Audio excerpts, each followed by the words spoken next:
nasty tone of voice. "You niggers move back." And since they didn't move back fast enough, he rushed to the front of the line and pushed the first woman, who fell into the second woman. Both fell into my mother, who fell to the ground moaning, holding her stomach, again pregnant. And before she could get up, he spat tobacco juice at her face. Luckily, she moved ahead in time. That was a lesson of brutality, namely, how poorly and violently we treat one another. My second lesson is one of compassion. And of all the things that happened to me on that plantation, this one tops my list. Imagine the latter part of November in 1950, and all the cotton had been picked, processed, and out to market. There was little or no work for sharecroppers again. Food was either very little or none at all. In our situation, there was no food. So our dad found some corn. And early the next morning, about sunrise, my brother Frank and I took the corn to a white farmer's house to grind it for cornbread.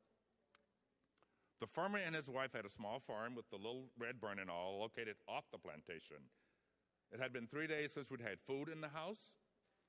So when we got to the farmer's house, we knocked on the back door. That was Mississippi protocol, because it was forbidden for us to go to the front of the house where whites lived.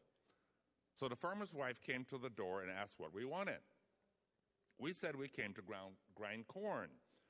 As we stood there staring at the ground, because it was forbidden for us to look her in the face, that was Mississippi law, she stood there not saying a word, seeming like forever. Finally, in our Mississippi drawl, she said we looked like we were hungry, and she was right. Not only were we hungry, we were starving. After all, 3 days is a long time without eating. She invited us into her kitchen, which was very, very risky. Mind you, this was 1950 Mississippi, the meanest state in the Union, according to Martin Luther King. Of course, until he got to Chicago, he changed that. She fried eggs and bacon, potatoes and onions, flapjacks, code word for pancakes. We had fresh country milk. We had never had such a breakfast. Never. I can still smell the potatoes and onions. I can never forget the white, red checkered tablecloth that was on the table. And she kept saying for us to hurry up because her husband was out hunting, and if he came back and found us in her kitchen, that he would be very mad. And we understood that. We ate, ground the corn, and headed back to the plantation. So why does that event stick in my mind? Because she, the farmer's wife, risked her marriage by feeding us. More importantly, she risked her life for allowing 2 black children to eat at her kitchen table. That was strictly forbidden by Mississippi law. And we too were at risk because we could have been visited at midnight by the people who wear the white robe.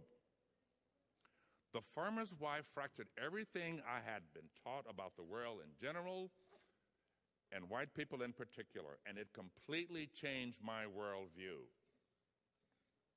And as the lyrics you will hear tonight remind us, that we have come so far, we have seen so much, but there is much more to do. What do we do about those who lose their house every 7.5 seconds? Meaning, a family or a person loses his or her house every 7.5 seconds as we speak. How is that for social justice? I often think of the Platinum Rule. The Platinum Rule says, treat people the way they want to be treated, not the Golden Rule that says, treat people the way you want to be treated. Social justice is about teaching each person in a manner appropriate for that person. You will also hear words that say, if our children should live to see next century, what progress will we have made? And I ask, what progress will we have made regarding the creation of possibilities, distribution of opportunities, of the basics, food, shelter, clothing, clean drinking water, education, and medical? Because social justice tells us that one's gain or advantage must not be a loss or a disadvantage to another. So how's that working today? Not very well, because 1% of the population have 95% of the wealth, leaving 99% of the population to wrangle over the 5% crumbs. I think Michael Moore put it best by saying it's similar to one person taking 9 slices from a 10-slice pie and leaving only one slice for the rest to squabble over. We must change that, because if we don't, in my view, this republic won't survive. Ladies and gentlemen, we have created a culture of greed, which leads me to the working poor, those who subsidize the corporations, where distribution is inadequate. Greed is rampant, with few exceptions, where workers experience severe shortages in pay and benefits. I teach a class at Gonzaga University titled Leadership and Economics. And last semester, we randomly selected 2 American corporations from a list to look at chief executive officers' hourly pay. The first one collects, he's still there, $9,888 plus pennies per hour. Per hour. So at the end of an 8-hour day, he collects, not earns, mind you, approximately $80,000 per day. And since all of you make more than $80,000 a year, you'd understand that. And he has medical, clothes, shelter, drinking water, and then some. The working poor, those who clean the offices and bathrooms of this corporation, make between $6 and $10 per hour. The average hourly pay in this corporation is $10.83 without medical or dental, those other benefits. So where's economic justice in this case? Well, Mr. Chief Executive Officer, as the words from another song you will hear tonight say, in my fantasy, I see a world of justice where all people live in peace and honesty. And I ask you, Mr. Chief Executive Officer, are you living in peace and honesty, collecting $80,000 per day, and those who clean your floors, etc., make a measly, miserable, maybe $10.83 per hour? And the students in the class got a little befuddled. But the real jaw-dropper, however, was an insurance corporation CEO who collects, now hear this, $102,000 per hour.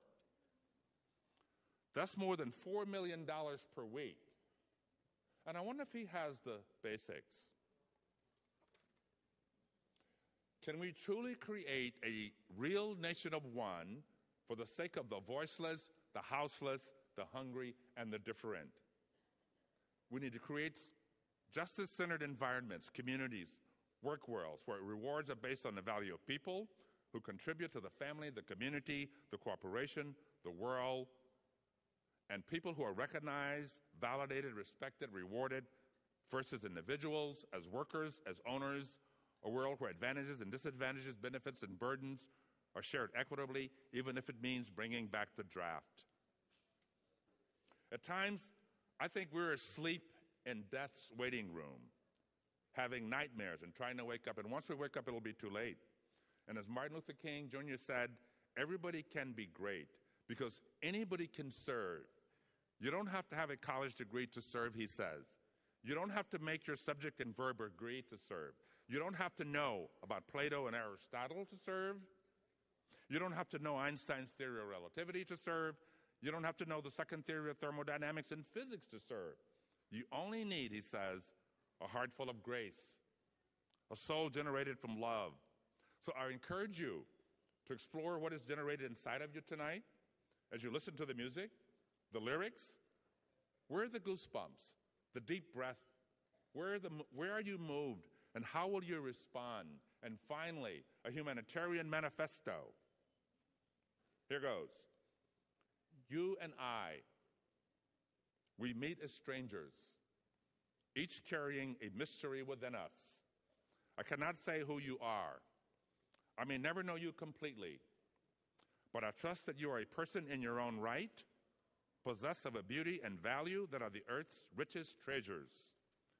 I impose no identities upon you, but will invite you to become yourself without shame or fear.